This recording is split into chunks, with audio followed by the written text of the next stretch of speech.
वस्त्र आभूषण को देखकर आपने वस्त्र आभूषण बदल लिया।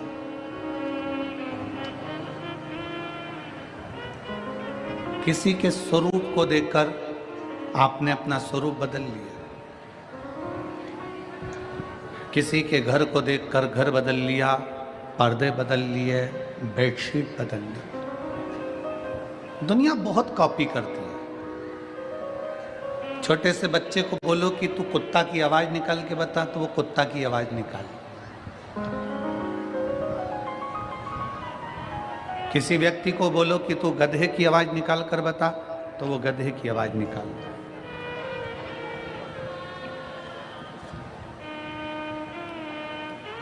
सब चीज की कॉपी हो सकती है, हर एक चीज की कॉपी की जा सकती है, पर शिव महापुराण की कथा कहती है कि किस्मत की कॉपी कभी नहीं हो सकती। किस्मत की कॉपी नहीं।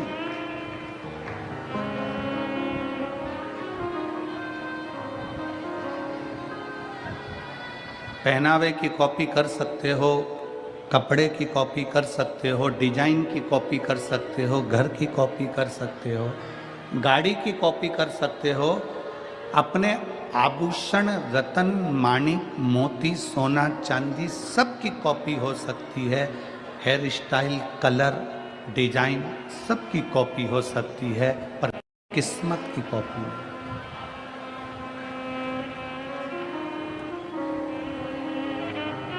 एक बार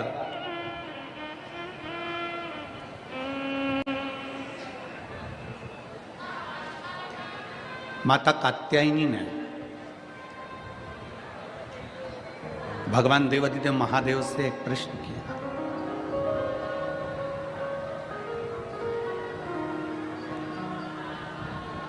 माता कात्यायनी ने शंकर भगवान से एक प्रश्न किया। मां कात्यायनी भ्रमण करती करती करती करती घूमती घूमती जा रही थी और भ्रमण करते करते करते करते पहुंच गई कैलाश धाम पर। बाबा बैठे हुए थे।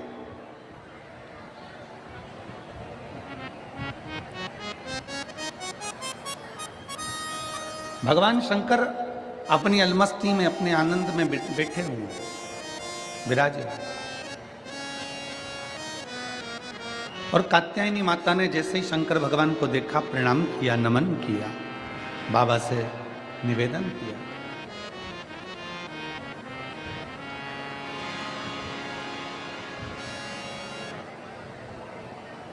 कि संपूर्ण ब्रह्मांड के मनुष्य जब जन्म लेते हैं, पृथ्वी पर जब मानव का जन्म होता है, पृथ्वी पर जब मनुष्य जन्म लेता है, पृथ्वी पर जब मनुष्य आता है, तो उसको कभी कभी हमने देखा है कि कोई एक जैसा भी पैदा हो जाता है, एक जैसा जन्म ले लेता है। क्या संसार में सबके दुख एक जैसे होंगे? क्या संसार में सबकी तकलीफें एक जैसी होगी? क्या संसार में सबके कष्ट एक जैसे होंगे? शंकर भगवान मुस्कुराकर माता कात्यायनी से कहते हैं, कात्यायनी,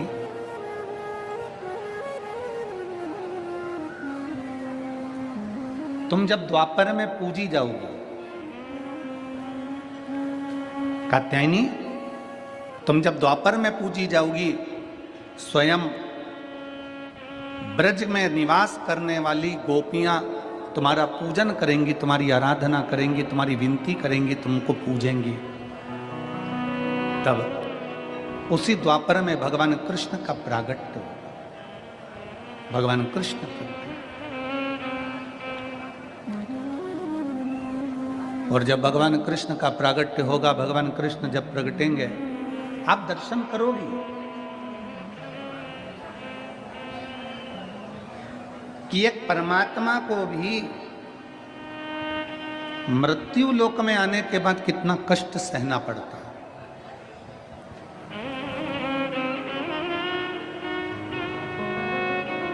त्रेता में भगवान राम जी का प्रागट्य हुआ, जन्म हुआ, प्रगटे। पृथ्वी पर अगर भगवान राम भी अगर आए हैं, राजा के घर में उनका जन्म हुआ है, राजा के घर में वो पैदा हुए हैं, राजा के घर में वो आए हैं, राजा के घर में वो पहुंचे हैं, तो उनकी किस्मत भी अलग है, उनका भाग्य भी अलग है, और उनकी किस्मत का कर्म का भोग उनको भोगना है।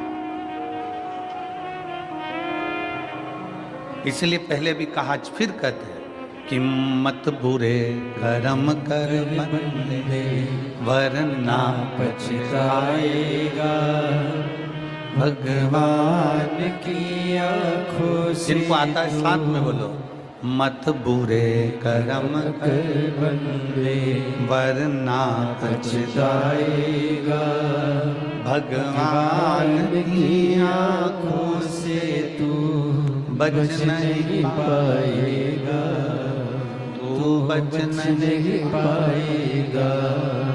अरे ओ अज्ञानी मत करना, अरे ओ अज्ञानी मत करना, तेरे कर्म का फल भी तू ही पाएगा, जैसा किया तूने तेरे आगे आएगा। मत बुरे कर्म कर बंदे वरना पछताएगा, भगवान की आंखों से तू बच नहीं पाएगा, तू बच नहीं पाएगा। अरे ओ अज्ञानी मत करना। अपने कर्म का भोग मनुष्य को भोगना पड़ता है।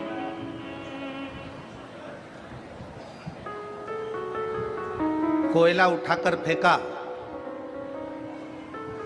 हाथ से कोयला भरकर फेंका, हाथ काला हुआ कि नहीं हुआ? जम के बोलो जरा, आवाज तो यहां तक आना चाहिए। हाथ काला हुआ कि नहीं हुआ? हुआ ना। पानी से धोने पर साफ होगा कि नहीं होगा? हो जाएगा।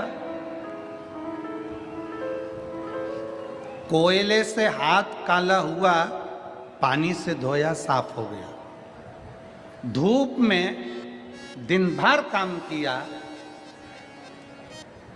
सूरज की रोशनी से काले पड़ गए, पानी से साफ हो गए।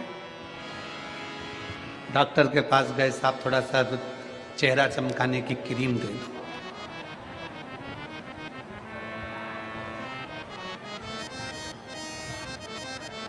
धूप में काले हुए ना, पानी से साफ नहीं हो गए, थोड़ा क्रीम मिरीम लगाया। वो माताएं ना जाने कौन कौन सा है।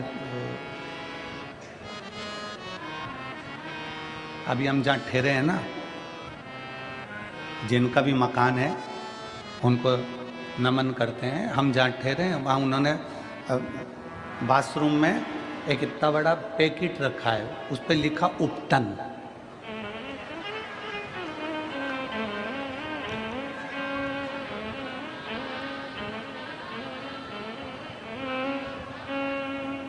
उस पर उपटन लिखा था और उस पैकेट पे लिखा हुआ था 15 मिनट में सुंदर बनी है।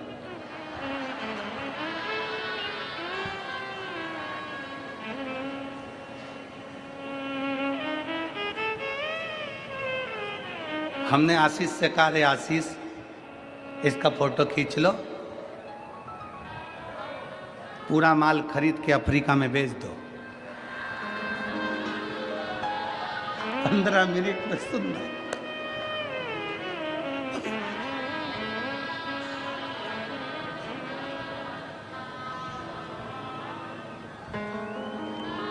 कोयले से हाथ काला हुआ तो पानी से धुल जाएगा, धूप में काले हुए तो क्रीम से साफ हो जाएगा। पर अगर कर्म से काले हो गए तो जिंदगी भर साफ नहीं हो पाएगा।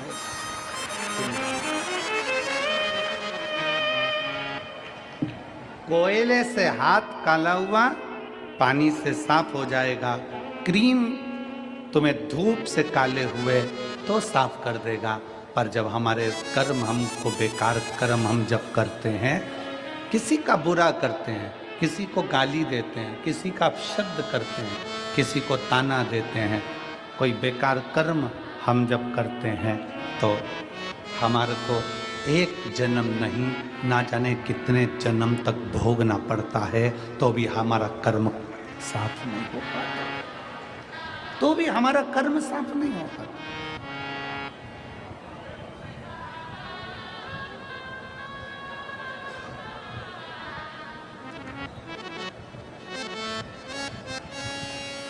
अभी